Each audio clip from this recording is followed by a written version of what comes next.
Oh, Jed, ikaw pala. Pasok ka. Salamat, Tito. Si Eliza. Nandun sa kwarto niya. Hindi pa nga kumakain eh. Ganyan talaga pag wala pang boyfriend, Tito. Wala kasing pipilit sa kanyang kumain kaya nagmumukmuk na lang sa kwarto. Sinabi mo pa. Ang mabuti pa, ikaw nang pumilit sa kanya kumain. Subukan mo kung kinakailangan. Sige, Tito, ako nang bahala. O, katukoy mo na lang sa kwarto niya ha. Mamaya na lang pala, Tito. Lalabas din yun pag nagutom. Ako na lang muna ang pakainin mo. Namiss ko luto mo eh. Sakto yung dating mo. Bagong luto pa yung ulam. Yun yung gusto ko sa'yo, Tito. Dapat talaga nag-aasawa ka na. Nako, hindi ko pa naiisip yan. Masaya naman ako kahit wala akong love life. Baka mas magiging masaya pa ako kung mauunang magka-boyfriend si Eliza. Pero ang gusto ko, yung kasing tinumo sana. Yun lang. Nag-iisa lang kasi ako, Tito eh. Di kayo na lang ng anak ko. Tito naman si Eliza, jojowain ko. Alam ko namang maganda siya, tsaka hindi mahirap magustuhan pero wala talaga eh. Hanggang kaibigan lang talagang tingin ko sa kanya. Sayang naman. Gusto pa naman sana kita para sa anak ko. Kung ikaw kasi magiging boyfriend niya, mapapanatag talaga ako. Huwag kang mag-alala, Tito. Babantayan ko ng mabuti si Eliza. Salamat kung ganun.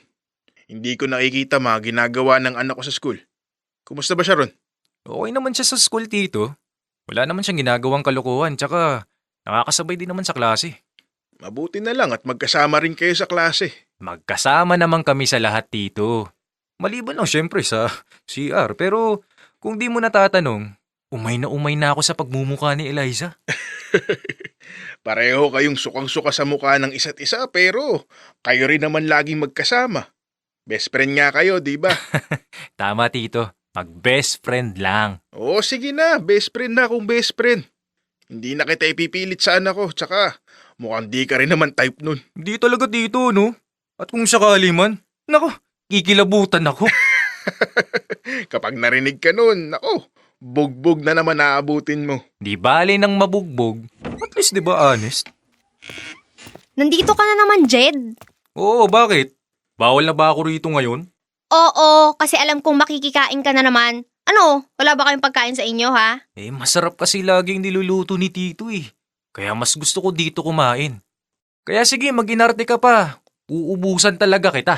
Nakakainis! Aga-aga, Jed!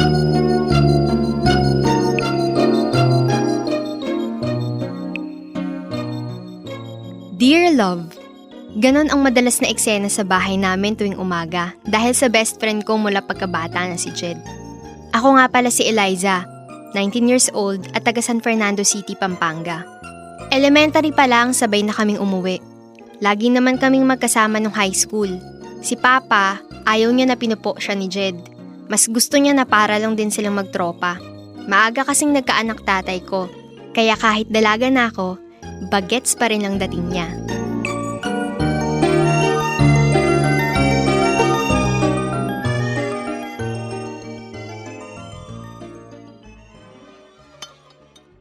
Pa, ayaw niyo pa po ba talaga mag-asawa? Isa ka pa.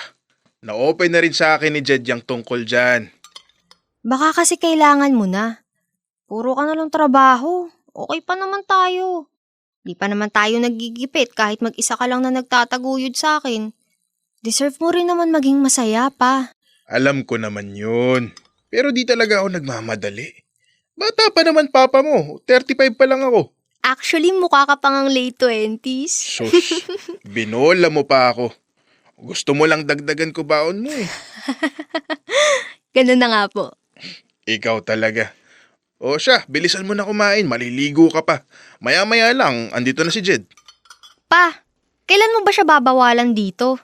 Nauumay na ako sa pagmumukha ni Jed eh. Nako anak, kailangan mo talagang masanay sa mukha at presensya ni Jed.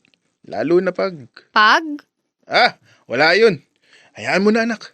Pa, narinig ko usapan niyo ni Jed last time. Seryoso ba talaga yun? Na gusto mo siyang maging boyfriend ko? Yuck! Kadiri naman yun! Kung mandiri ka naman dyan. Uy, best friend mo yun. Best friend ko nga po pa. At hanggang dun lang talaga yun. Kaya wag na po natin ipilit na maging kami. Kadiri po talaga yung idea. Papasa na siya bilang kuya ko sa klase ng relationship na meron kami ngayon. Kikilabutan kami pareho pag isa sa amin yung biglang na-fall. Di ko kaya. Oo na, oo na. Nilinaw ko lang naman kung talagang wala kayong nararamdaman para sa isa't isa. Bakit nyo ba kailangang linawin? Syempre, hinahayaan ko kayong magkasama sa kwarto mo ng kayong dalawa lang. Magkatabi pa nga kayong matulog minsan. Kung may nararamdaman na kayo sa isa't isa, ibang usapan na yun. Magkakaroon na ng mali siya yung pagtabi niyo matulog. Gets ko naman po yun pa. Huwag kayo mag-alala. Kahit magunaw pa yung mundo or kahit hindi mo pa ibigay yung allowance ko, hindi po talaga. Never akong mafo-fall kay Jed. Kahit gumawa pa po tayo ng kontrata, pipirmahan ko yun ng kasing laki ng mukha ng lalaking yun para ipamukha sa kanya na hindi ko rin siya type. Oo na, sige na. Basta wag kayong mag-aaway ha. Pa, wala namang mag-best friend na hindi nag-aaway. Alam ko. Pero siguraduhin nyo pa rin na magkakaayos kayong dalawa. Alagaan nyo yung friendship nyo. Opo, May nagbubukas ng gate. Mukhang nandyan na si Jed. siguradong siya yun pa. Wala namang ibang makapal yung mukha na basta lang papasok dito eh. Siya lang may-ari ng title na yun. Pinakamakapal. Nak, tapusin mo na nga yung pagkain mo. Malilate ka sa kakahate mo dyan kay Jed. Ito na nga po, binibilisan na.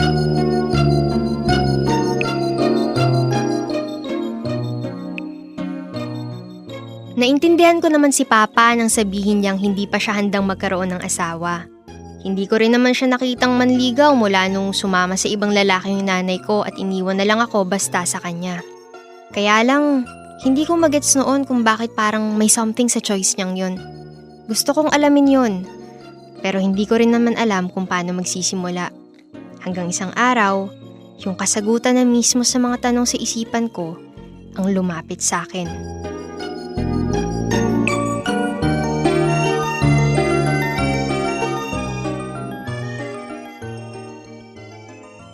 Hindi ba talaga natin ipapaalam kay Eliza yung tungkol sa atin? Hindi pa pwede, Jed. Huwag muna ngayon. Baka hindi pa tayo matanggap ng anak ko. Pero hanggang kailan natin itatago sa kanya na may relasyon tayo? Hindi ko alam. Hindi ko pa rin kasi maisip kung paano ko sasabihin kay Eliza yung totoo. Best friend ko siya dati pa. Kaya mahirap din para sa akin na naglilihim tayo sa kanya. Kailangan na niyang malaman yung totoo. Pero paano? Tama ba na sabihin ko na lang basta na kaya hindi nanliligaw papa niya kasi lalaki rin pala gusto? At best friend pa niya ang karelasyon ko. Baka kung ano nang maisip ng anak ko kasi lagi kang nandito. Naiintindihan kita. Ako rin naman eh.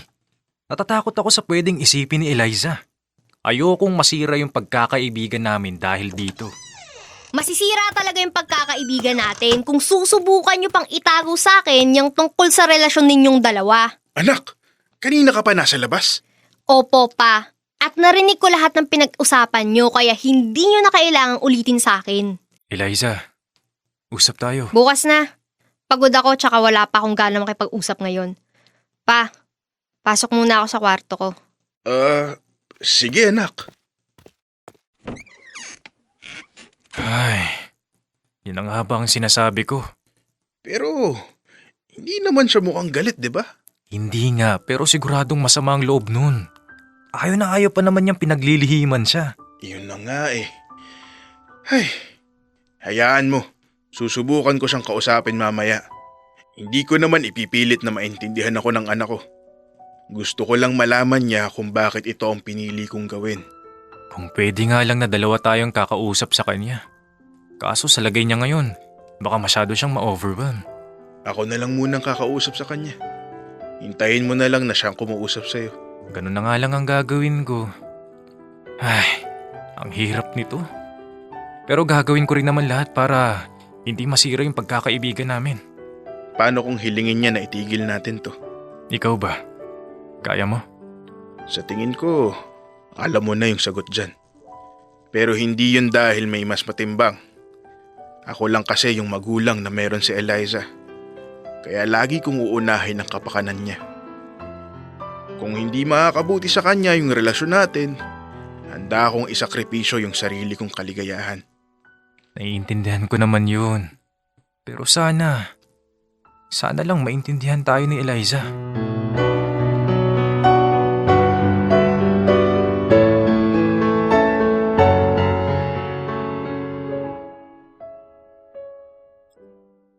Kahit nasa kwarto na ako nung time na yon, pinapakinggan ko pa rin yung usapan ni na Papa at Jed. Sa totoo lang, nashock naman talaga ako sa nalaman ko dahil kahit minsan, hindi ko na-sense na gay pala ang best friend ko. Pero unti-unti rin nagme-make sense sa akin kung bakit never kaming nagkaroon ng mali siya at hindi rin siya na-attract sa akin. Pinag-isipan ko yung nalaman ko tungkol sa kanila hanggang sa meron akong na-realize.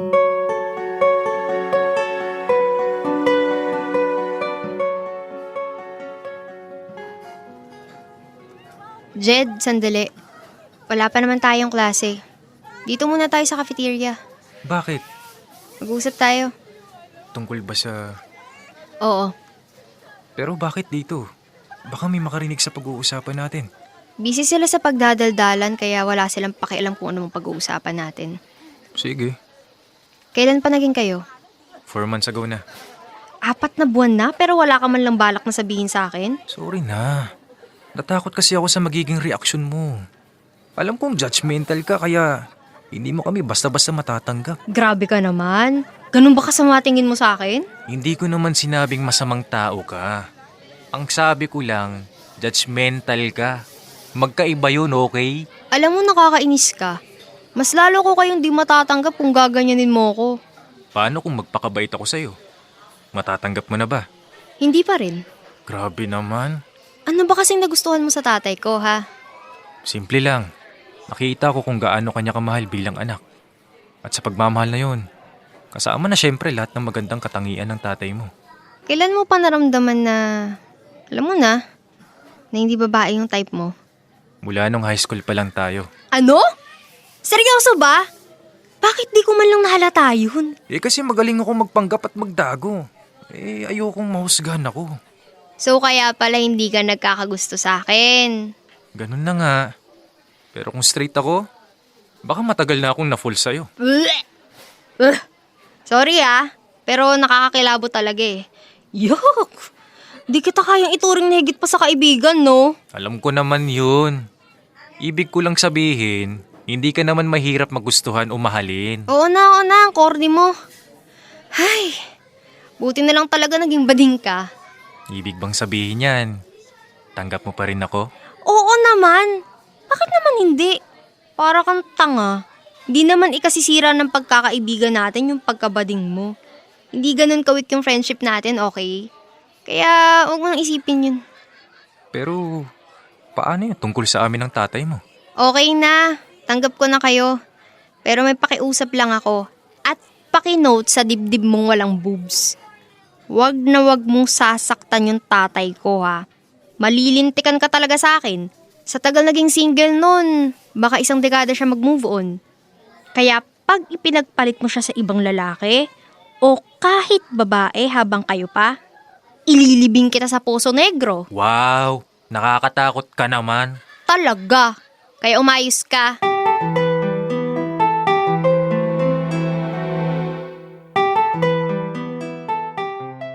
Dear Love, gumaan ang loob ko matapos ng usapan namin na yun ni Jed. Siyempre, matatanggap ko naman talaga sila kahit anong mangyari. Mahal ko sila pareho at mahalaga sila sa buhay ko. Isa pa, pumayag ako dahil kilalang kilala ko na si Jed. Sigurado akong malinis ang intensyon niya at totoo ang nararamdaman nila para sa isa't isa. Natutunan ko na mas nagiging magaan ang mga bagay-bagay kapag nagpapakatotoo ka. Hindi ito isang kahinaan, kundi isang patunay na meron kang paninindigan at kaya mong tanggapin kung sino ka talaga. Dahil ang mahalaga, hindi ka nabubuhay na laging may suot na maskara.